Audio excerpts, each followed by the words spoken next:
Assalamualaikum warahmatullahi wabarakatuh, sahabat beriman. Semoga yang menonton tayangan ini diberi kesehatan dan rejeki melimpah. Amin ya robbal alamin. Nabi Muhammad SAW dalam Islam dikenal sebagai sosok yang sederhana baik dalam perkataan maupun dalam kehidupannya. Bahkan dalam kisahnya yang masyhur, Rasulullah diceritakan sempat meminjam uang kepada orang Yahudi untuk memenuhi beberapa keperluannya.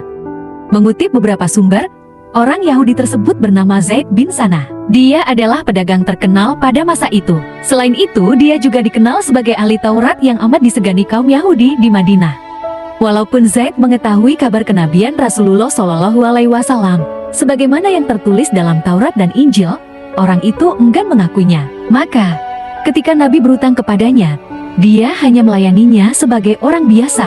Lantas, keduanya pun menyepakati tenggat waktu pembayaran. Hari demi hari berlalu, tibalah ketika Nabi Muhammad sedang memimpin majelis ilmu di Masjid Nabawi. Saat itu jemaah yang hadir cukup banyak sehingga masjid terasa sesak. Tiba-tiba datang Zaid bin Sanah yang langsung merangsek ke syaf terdepan. Para tokoh sahabat yang hadir saat itu masih belum mengetahui siapa pria yang merangsek ke baris terdepan itu. Bukannya langsung duduk, Zaid yang sudah di syaf depan malah berdiri tepat di belakang Rasulullah. Zaid kemudian menarik kain serban Nabi yang melingkar di lehernya, sehingga beliau seketika tercekik. Menyaksikan hal tersebut, seluruh sahabat berdiri dan hendak menyergap Zaid. Umar bin Khattab yang berada dekat sekali dengan Nabi berkata, "Wahai Rasulullah, izinkan saya untuk memenggal kepala orang ini." Umar menatap Zaid dengan wajah penuh amarah. Namun, Nabi memberi isyarat dengan tangannya kepada Umar dan para sahabat lain untuk tetap duduk dan tenang. Rasulullah yang saat itu dalam keadaan tercekik lantas menoleh kepada Zaid. "Wahai Yahudi, ada apa?" kata Nabi tanpa mengungkapkan nama Zaid bin Sanah. "Kau berutang padaku, dan aku tahu kalian ini orang Quraisy sangat suka menunda-nunda pembayaran utang," kata si Zaid. "Bukankah belum tiba saatnya tenggat waktu pembayaran?" tanya Nabi lagi. "Saya tidak peduli, bayar utangmu sekarang juga," seru Zaid lagi, sembari melepas serban Nabi. Maka Nabi Muhammad berpaling kepada Umar dan berkata, "Wahai Umar, ambilkan dari Baitul Mal sebanyak 20 sak kurma untuk membayar utangku kepada Yahudi ini, dan tambahkan sebanyak 20 sak kurma lagi untuknya." "Wahai Nabi, 20 sak itu untuk utangmu kepada Yahudi ini. Tetapi, 20 sak lagi untuk apa?" tanya Umar. "Itu sebagai hukuman karena engkau telah menakut-nakuti dia," jawab Nabi.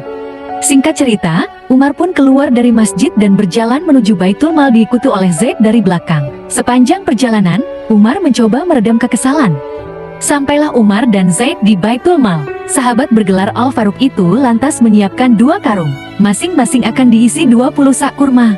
Karung pertama yang tuntas diisi lantas diberikannya kepada Yahudi itu. Sementara Umar sedang mengisi karung kedua, sang pencekik Nabi tadi mencegahnya. "Umar, tahanlah, jangan kau masukkan kurma ke karung itu lagi," kata Yahudi itu. Umar tidak peduli. "Aku hanya melaksanakan perintah Nabi, dan aku tidak ingin mendengarmu." "Umar, apakah kau tidak mengenaliku?" tanya Yahudi itu. "Aku tidak peduli," jawab Umar dengan ketus. "Aku adalah Zaid bin Sanah." Mendengarnya, Umar pun seketika terkejut, kemudian berdiri menghadapnya. "Apakah benar kamu Zaid bin Sanah, Zaid yang pendeta Yahudi itu, ahli Taurat?" tanya Umar tak percaya. "Benar, akulah Zaid bin Sanah," jawab si Yahudi dengan tenang. "Bukankah kau tahu bahwa Muhammad adalah utusan Allah?" tanya Umar lagi.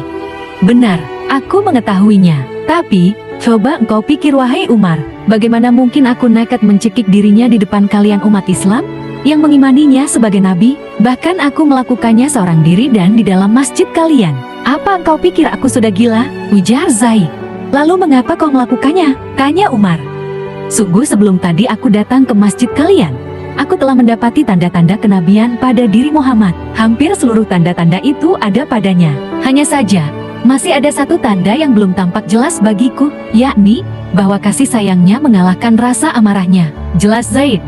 "Maka dari itu, aku nekat melakukan hal tadi. Aku tahu utang Muhammad belum jatuh tempo. Aku sengaja memancing emosi Muhammad dan kalian para sahabatnya. Aku sudah bertekad mempertaruhkan nyawaku hanya untuk membuktikan kebenaran adakah tanda kenabian yang terakhir itu pada diri Muhammad.